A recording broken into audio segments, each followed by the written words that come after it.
расман муҳорибаи рейтингӣ дар вазни сабук нӯҳум рақами рейтинг Бенил Дариуш бо рекорди 22.6 зидди даҳум рақами рейтинг Ренато Майкано бо рекорди 25 рӯзи 19 январ дар турнири UFC 311. Ассалому алайкум дӯстон, хушомадед ба шабакаи мо. Дар навори имрӯза оиди тозатарин ва муҳимтарин хабарҳо аз ҷаҳони ММА гап мезанем. Шумо бошад моро бо лайк ва комментариҳои худ дастгирӣ кунед. Доруҳое ки айни замон шумо дида истодаен доруҳои гиёҳии босифат аз ширкати шифофармо мебошад ки шумо имконият доред ки ҳамаи ин доруҳоро бо нархи арзон дастрас кунед. доруҳо барои хунукзадагӣ ва қавӣ кардани мардонагӣ, барои фарбе ва харобшавӣ, барои ришу мӯйсарбарорӣ, барои дарди дил, дарди мушакҳо ва ҳамчунин равғани сиёҳдона ки пайғамбар саллаллоҳу алайҳи васаллам гуфта буд ки ба ғайр аз марг ба ҳамаи дигар дардҳо даво мебахшад. худи ҳозир ба номерҳои дар рӯи экран буда занг зада доруҳои даркории худро харидорӣ кунед ва ҳатман аз номи канали Паҳлавон гап занед. ҳамин гуна шумо ҳам доруҳои даркории худро ба даст меоред ва ҳам канали моро сахт дастгирӣ мекунед.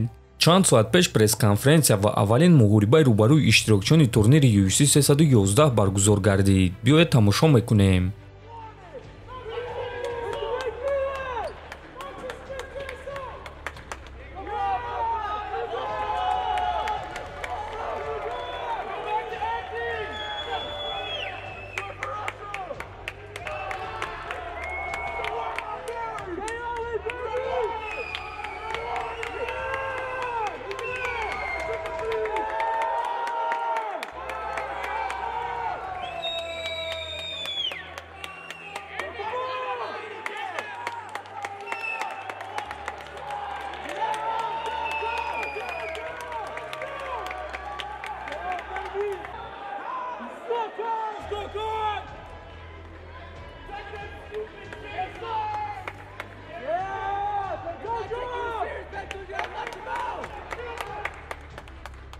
хотиррасон мекунем ки турнири UFC 311 аллакай шаби ҳамин шанбе ба якшанбе баргузор мегардад. ҳамчунин дар ин турнир ҷангори бебохти ингушт Мавсар Евлоев баромад мекунад ки рақиби ӯ чемпиони пешинаи вазни 61 кг Алҷемин Стерлинг мешавад. муҳорибаи онҳо дар вазни 66 кг мегузарад ва шаби гузашта Евлоев эълон карда гуфт ки Стерлингро фавран шикаст додан мехоҳад.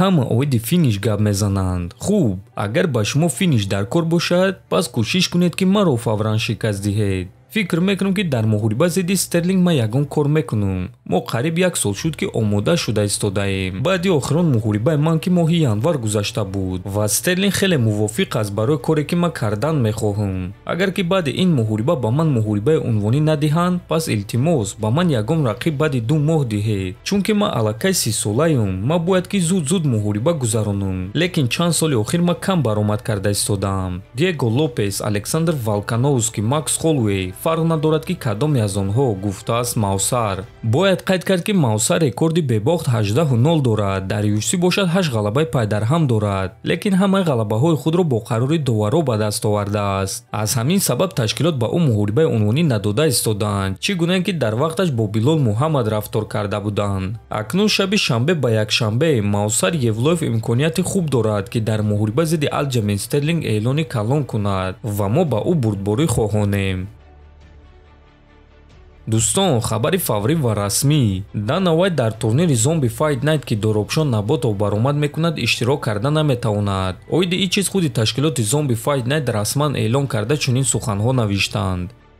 бо сабаби эълон кардани вазъияти ҷангӣ дар Кореяи Ҷанубӣ рӯзи 3 декабр, Дана Вайт ки бояд рӯзи 14 декабр дар турнири Zombie Fight Night ҳузур мекард, мутаассифона омада ва ҳузур карда наметавонад. аз ҳамаи онҳое ки ӯро дар ин ҷо интизор буданд бахшиш мепурсем. мо ҳама корро мекунем то ин ки дар оянда Дана Вайтро таклиф кунем. ташаккур барои якдигарфаҳмӣ навишта шудааст дар саҳифаи расмии Zombie Fight Night. хотиррасон мекунем ки Доробшон Наботов рӯзи 14 декабр дар турнири Zombie Fight Night бо варзигари бразилӣ Матеуш Камилио муҳориба барои шартнома бо UFC мегузаронад ва роҳбари UFC Дана Вайт бояд ки аз пеши ин муҳорибаро тамошо мекард. лекин мутаассифона рӯзи 3 декабр дар Кореяи Ҷанубӣ вазъияти ҷангӣ эълон карданд ва аз ҳамин сабаб Дана Вайт ба он ҷо сафар намекунад. лекин дӯстон, ба ин нигоҳ нокарда биёед мо шумо ба Доробшо дастгирии худро нишон медиҳем то ин ки ӯ дар ин муҳориба иштирок карда пирӯз шавад ва албатта ки соҳиби шартнома бо ташкилоти UFC шавад. ҳатман дастгирии худро ба Доробшо дар комментария нишон диҳед. дар YouTube канали мо обуна шавед. то боздид. хонободу сарбаланд бошед.